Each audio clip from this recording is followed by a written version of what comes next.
As I continue to prepare for my upcoming presentation, if you don't know what it is, I'll be talking about Embalmers clots again. And this topic doesn't go away. And essentially, as I'm pulling all the thoughts together, what I'm trying to figure out is not whether or not they occur, because they certainly do. And I've got here another one of the papers that were done by Bruce Rafley and Matt Sheldon. And they were looking at the proteomic characterization of these anomalous intravascular casts or Embalmers clots. And they were looking at the proteins in it. And so this is part of the presentation that I'll be doing. So just in case you have come along, and sometimes some people are not aware of these things, and they think it's some kind of strange conspiracy. It's like talking about aliens. Let me just tell you, this stuff is real. It's just that it hasn't really been investigated. And the scientists who had been doing this work were doing it very quietly for years. It's just that they are now finally coming forward to say exactly what they have been seeing. And as I had mentioned previously, the whistleblower had sent me this image of a clot that was removed from the inferior vena cava. And these white bits are very strange. This is humongous. This is really big. And this person would only have survived because they took it out. So the person lived.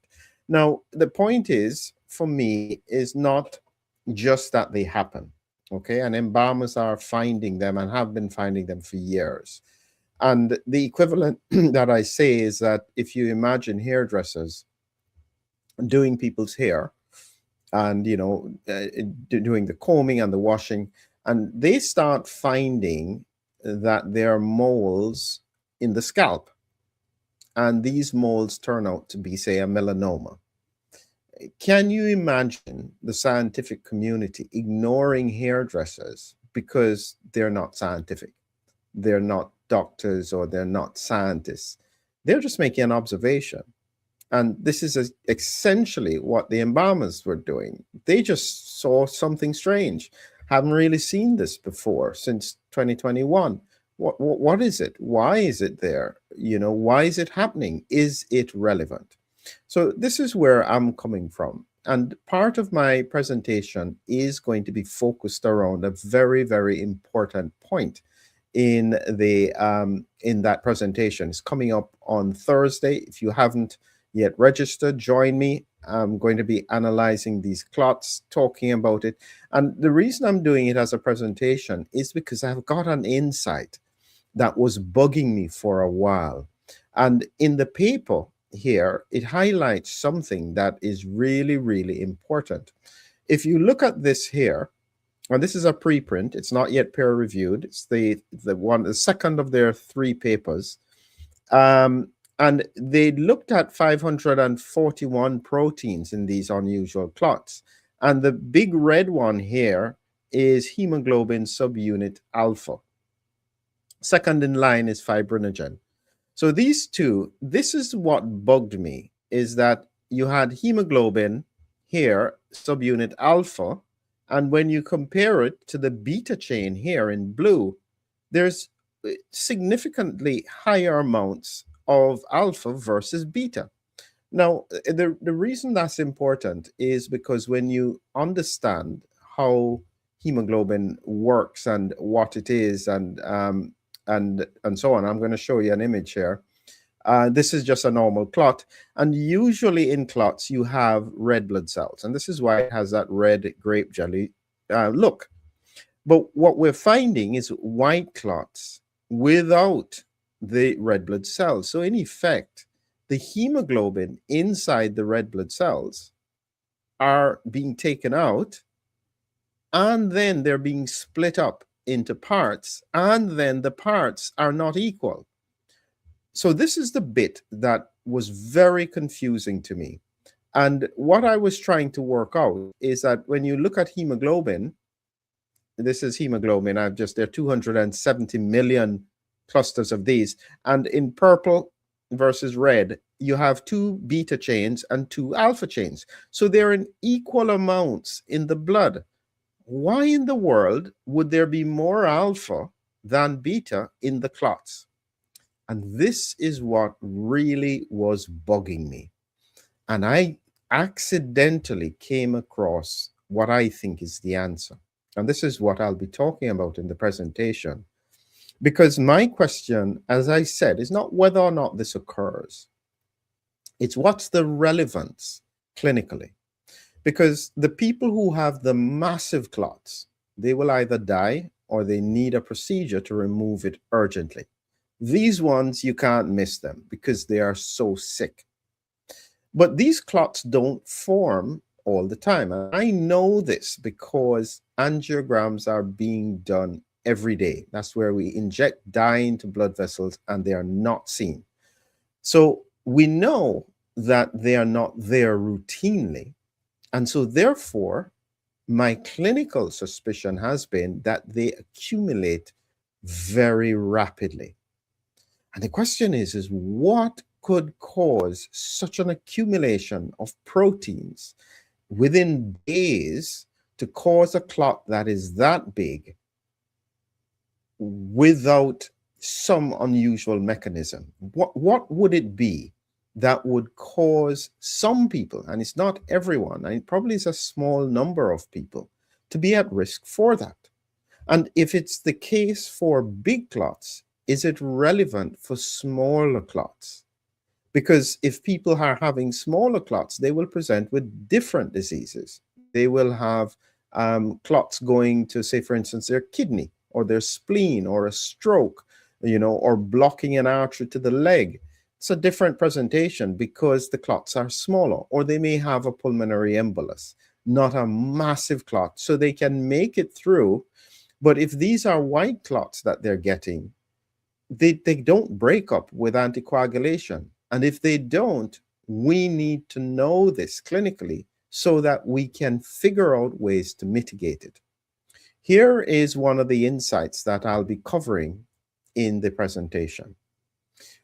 When I was doing the research and pulling all the pieces together and trying to identify the specific immune cell, it's a monocyte, THBS monocyte that I'm focused on, I then stumbled into something that I hadn't thought of before. Because the people who are making these clots are breaking them down, breaking down the red blood cells quickly, and also removing the beta chains. And I just couldn't think of what is the characteristic, what are the mechanisms that would cause that to happen. And then this is what I stumbled into. Glucose 6-phosphate dehydrogenase deficiency, G6PD.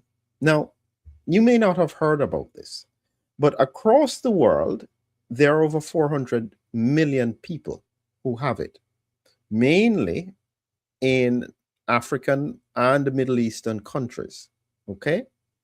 And the problem with it is that when their body is put under stress, their red blood cells break down. And sometimes a trigger can be just some things like fava beans, and some hydroxychloroquine can sometimes trigger it. And they therefore break down their red blood cells, releasing the alpha and beta chains. And they tend to be more susceptible to inflammatory triggers, which could lead to greater thrombosis and clot formation. Now, if I am right, and this is just my hypothesis, if I am right on this point, what it means is that we could potentially identify the cohorts at highest risk for these unusual thrombotic mechanisms. Now, you may be thinking of the big Embalmers clots, and yeah, those get the most attention when we think about it. But in reality, those big clots, I'm going to show you, like for instance, the extreme end of the spectrum here. This is an example from Richard Hirschman.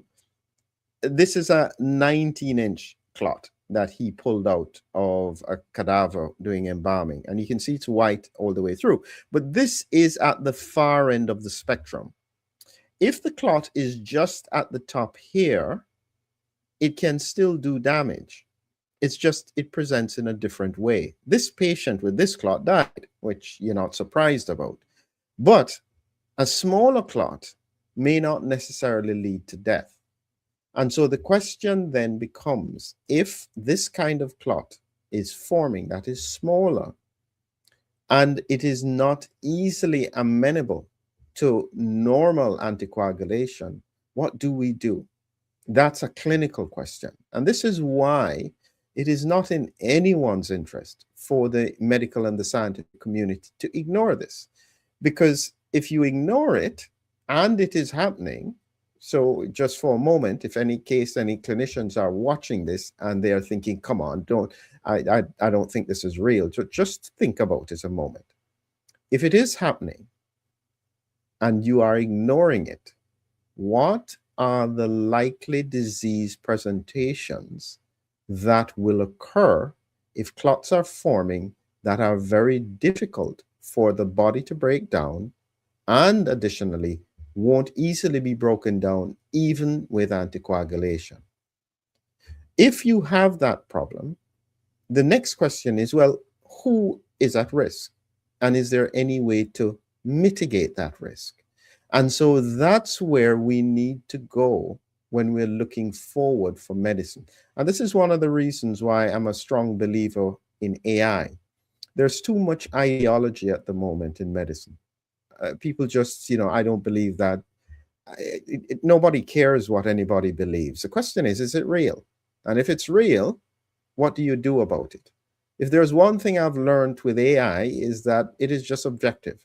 If you tell it something, it will look at it. It won't say, no, this is not possible. And this is one of the weak points that we're going to have with regards to science, is the damage that ideology will do to science. If you have ideology, you are not doing science. Science is observation. Is it real?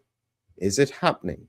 If it's happening, why is it happening? What can we do about it? Who is at risk? How can we mitigate it? Those are the questions that are relevant clinically and scientifically. So remember, coming up in another few days, if you want to hear my analysis, trying to pull all of these things together from the remarkable work that has been done by many in our scientific community. Just to remind you, this is their third paper that had been published. And so this is now out there. So anybody who doesn't believe, it's not yet peer reviewed, but it's definitely out there. 3 papers, Bruce Rafley and Matt Sheldon. I think Bruce is doing a book on these clots and these casts as well, so look out for that. But they are not letting it go. They have been working quietly in the background for years, trying to get this to the forefront. So, final point. Whatever you may think, the first point is that this is real. Richard Hirschman pulled it out. And even if you think he made it up with plasticine, no, they've looked at it and it has unusual patterns of proteins in them. We don't know why or how, and we're still trying to figure it out. But they are real. 2, this is what the whistleblower showed. This is an example of one of these clots. This represents the inferior vena cava. Look at the size of this clot. It's no surprise that the patient was very unwell and needed to have an embolectomy. Mixture of red clots with RBCs and white clots were broken red blood cells and ending up with these very strange patterns. We need to understand what it is. We need to understand what we can do about it. And certainly, if there's one thing beyond the pandemic, we have got to get out of the ideology, because science determines or demands us to find answers. Thank you for watching. I look forward to seeing you in the next few days at the presentation.